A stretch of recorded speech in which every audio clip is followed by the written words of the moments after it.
Nice headline. Padres living on borrowed time. Yeah. That's probably the truth. Let's just talk about Padre baseball. Very unimpressive weekend against the, Miami Marlins, Pittsburgh Pirates. They really scuffled and struggled. Now they're starting to play real people. You know, the Padres at one point were 14-3 out of the gate.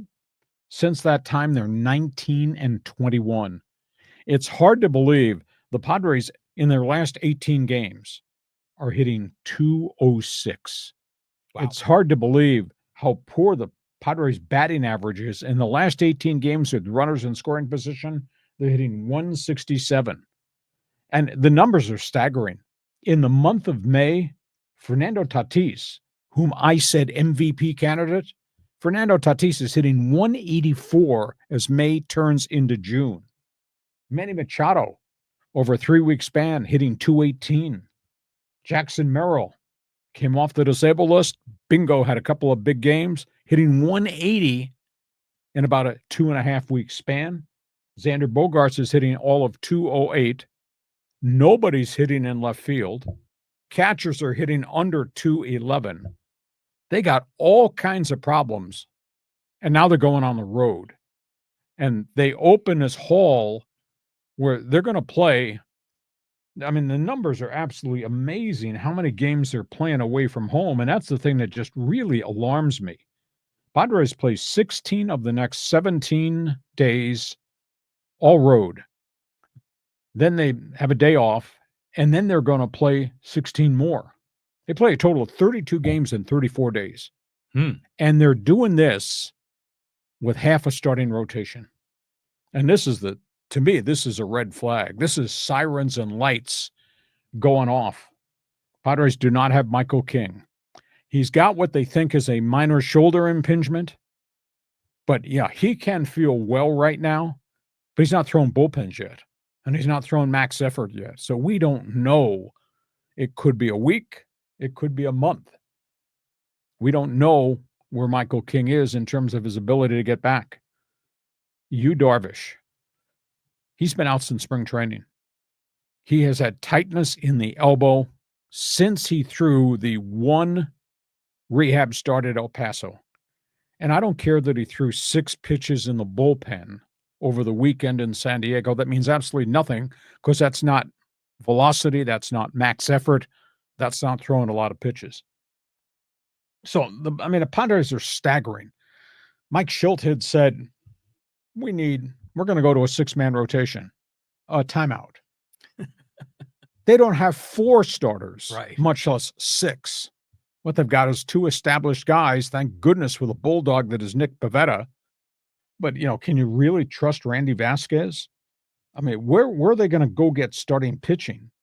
Stephen Kolek has had more shaky outings than he's had good outings. Kyle Hart was here and then sent right back after home run ball in his one start since coming back from El Paso. Matt Waldron's got an ERA of 6.75 and rehab starts in AAA. You're not going to call him up. I don't think he's ready to pitch. Sean Reynolds has got a pitch limit, and he's not really a starter. He's more of a long reliever. And, of course, there's no Joe Musgrove. Now, where are the Padres going to get pitching? And like I say, this month of June, this is make or break. They play 22 road games in 30 days in the month of June. And by the way, they're going to be playing the Dodgers, and they're playing the Giants, and they're playing Arizona. Now they're playing an improved Milwaukee team. So you're not playing the Rockies and the Pirates and the Marlins any longer. You're starting to play some real people. So I'm just really concerned about where the Padres are. They've hardly got anything left in the farm system that they can bring up. I think Ryan Burgett's coming from AAA to throw against the Giants in the series. The only other one's Jackson Wolf, but we've seen that movie before, and that hasn't worked. Padres are in huge trouble. Sidebar story with the Padres. Reports out of Boston. They are talking to the Red Sox about a deal for left fielder Durant. I'm not sure whom they would trade to get him, because you don't want to trade Salas. You don't want to trade DeVries. I don't think there's anything else ready to be a major leaguer in the farm system. So why would the Red Sox do that at this point? But the Red Sox have talked to the Padres about the outfielder Durant, who's not having as good a season this year as he did last year. That's a real good player. But the problem is, unless you're going to trade Dylan Cease, unless you've said, okay, we can't solve the mystery of Dylan Cease, who's really erratic again, we only have him on a rental. Would you trade Dylan Cease in a package for Durant and somebody else? Durant becomes your left fielder. That solves that problem. But you create a huge hole in your pitching staff, which is really, really thin right now and really, really beat up. So the rockstar general manager is going to have to do something, because they're not playing bad teams anymore, starting to play real people with this Giants series, then the Dodgers, then Arizona, then Milwaukee, back to the Dodgers again. It's a tough haul. So, John, I'm sorry to throw cold water on your cheering, but I was unimpressed with how they played against Miami, how they played against Pittsburgh, and now they go play real people. I'm fascinated by the Durant thing, but the reality is, what are they going to trade to get Durant? Are you going to create a hole here to go fill that hole in left field? I don't know. What's the priority? Find a left fielder, or priority find another established starting pitcher, because they got problems in both those areas. Borrowed time. That was a nice start, but I've been barking at you. You have been, yeah, since April. That, okay, that's great who you're playing. This is great. God's not coming out of heaven to take back any of the 14 wins in that 14-3 start. Look where they are now. And now look where they are in terms of all these other problems that they've got. So, John, from left field, the podium is yours. Reaction to the roster, reaction to the trade rumor, reaction to the rockstar general manager. Go ahead. You know, in that Pirates series, they could have been swept if it wasn't for the umpire helping them out. You know, on that Suarez pitch at the end of one of the games, and then I think it was Iglesias, you know, had a call go his way on one of those walks that kept that seventh inning rally going. So you're right. It is borrowed time.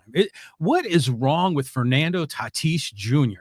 I mean, I'm picking up a lot of negative body language. Some people think maybe he's still hurt from getting hit in the arm when they thought he might have broken the arm. People are thinking maybe there's something going on in his personal life. Is there something happening in the clubhouse? But he doesn't look like El Nino. No, not at all. And I don't know if it's the forearm injury, or whether he's got a rib cage or an oblique injury, because nobody's made any reference to that. But that guy does not hit 184. And that guy has started mechanically look flawed again at home plate with his high step, front foot movement, all that. He's not a 184 hitter, but he's hitting 184 for the entire month of May. Somebody needs to be honest about what's going on with El Nino. Is it professional injury? Is it personal? Is it something going on back home? How can you help them? Because they need him. They really need him. Well, he should be in the same conversation with Ohtani and Judge. He's that kind of a talent. But it seemed like his timing on the hitting, he was always topping the ball and just having choppers go to third base and shortstop. So, he has a history of being great in June. So let's hopefully a light turns on with that guy. As far as the pitching goes, and you're right. I mean, you got Vasquez, you got Cease, and Pivetta. And then King might come back sometime. You don't know. Darvish might come back sometime. You don't know. I mean, Brito's out. I mean, did you see the post-game presser after Sunday's game? And it was a Schilt. And one of the reporters asked him, he goes, well, do you know who you're going to pitch on? I can't remember what day it was. Tuesday in the Giants series. And knowing full and well that they don't have 5 guys in the rotation. And then Schilt said, no, we don't know. It's Ryan Burgett. Well, it was funny how he said it. He goes, no, we don't know. And then the guy says, well, come on. You have an open spot and he goes, okay, yeah, we know, but no, we don't know. It's like, yeah, I know, but I'm not telling you. So it's that Ryan Burgett. So who is he? Have we seen him before? Yeah, he's been up through 1 or 2 appearances out of the pen and did okay for an inning or two. It's like the young kid journeyman David Morgan goes out. He's had 2 decent innings, 2 decent appearances, but that's not a major league start. That's not second time through anybody's batting order. That's throwing a crap out of the ball for an inning or 2 innings, and he got through it. Well, he gave up a 3-run jack to the guy at the Marlins, and that was just awful. So, but he's a middle reliever. He's like a mop up guy. A long guy. I mean, he's not a high leverage guy. Okay, spin with me now what's the priority list? Solve left field. It was so bad to see Gavin Sheets run into that wall, and he's defensively, he's having a real tough time. Angles to the ball, run into the wall, and then to him have that head-on collision to the wall. He got really dinged up. So is the priority left field, which is why the Jaron Durant trade talks with Boston make sense, or should the priority be got to go find somebody to plug into the rotation with Pivetta and with hopefully Michael King, and because they're awful thin. Well, clearly left field's the problem. I mean, Gavin Sheets has been wonderful this year, but just keep him at DH. I mean, he's perfect there. Maybe every once in a while he'll play a game at first, but I give him credit. He goes out to left field. He plays it. He'll do whatever they ask him to do, but he's not an athletically gifted guy that's going to cover a lot of ground out there. It's not Jason Hayward, except that Jason Hayward can't hit. Well, yeah, exactly. I mean, if we can merge multiple players together, maybe we can figure it out. So I say, yeah, put Gavin Sheets, as great as he's been, wow, make him a DH. And then in left field, I mean, right now, I mean, you've really just got Lockridge and Tyler Wade, right? I mean, neither one of those guys are lighting it up. So the Durant trade sounds interesting. Apparently, Boston's bullpen is just really struggling. Well, Boston's had a lot of injuries, too, in their rotation. And the young guys to start the season, and a bunch of them got hurt. And they did get Garrett Crochet in the deal, but everybody around Crochet's been hurt. And their bullpens had problems too. But what have the Padres got to deal? Well, you figure they've got a lot, like in the 7th, 8th inning kind of guys. You know, you've got Estrada, you've got Morihone, you've got Jason Adam. You know, these are like really good 7th, 8th inning high leverage relievers. I think one of those, I mean, we have a surplus there. I think those are some of the guys you can deal, but I think you're going to need to move like 2 or 3 guys to get Durant. I mean, he was tearing it up last year, but I heard his production's gone down, and he had that whole suicide thing going.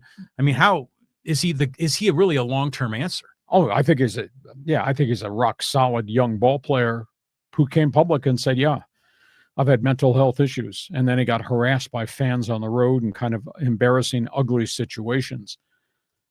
So you're willing to trade one of the bullpen pieces and somebody else to get Durant. Are you willing to trade Cronenworth and a bullpen piece to get Durant? Because I don't think Boston's not going to give this kid away.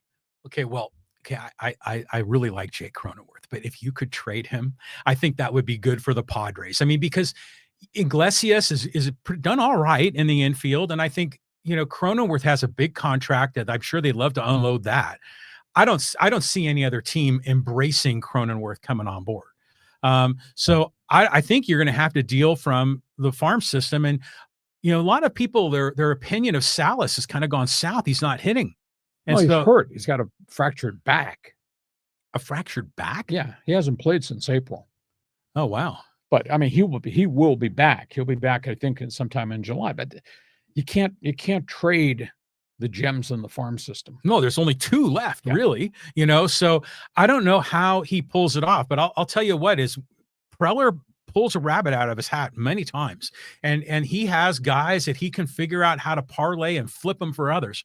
And like even in the deals, like for Yu Darvish, or the deals for Luis Ariz, I mean, he just starts their names from deep in the farm system, you know, from rookie ball and everything. And he's able to boost up their value and trade them. I think he could still pull it off. I just don't know how. I don't know with who. But it's a high leverage reliever, you know, and probably 1, maybe 2 guys in the minors. And I don't know who. Problem is, if you're trading Jason Adams, you're solving left field, but you're creating a hole in the bullpen. A bullpen that's been really overused, and we're only a third of the way into the season. Damned if you do, damned if you don't. If you trade Cronenworth and a minor league player prospect, maybe you solve your left field problem. Tough call. Okay. They're on borrowed time. That's what it is. We said over and over again that May, man, they should have been rolling in May. And then remember, they went through that terrible losing streak, and it was just such a missed opportunity. And now, holy crap, we got to run the gauntlet. So Padre fan will join us in Fans Forum in the chat room right now. You know, Padre fan offended that they got swept by the last place Angels. Padre fan, you're not going to try to sales pitch us in the studio today that this series with Miami and Pittsburgh was really great baseball because we won 4 of the 6. No.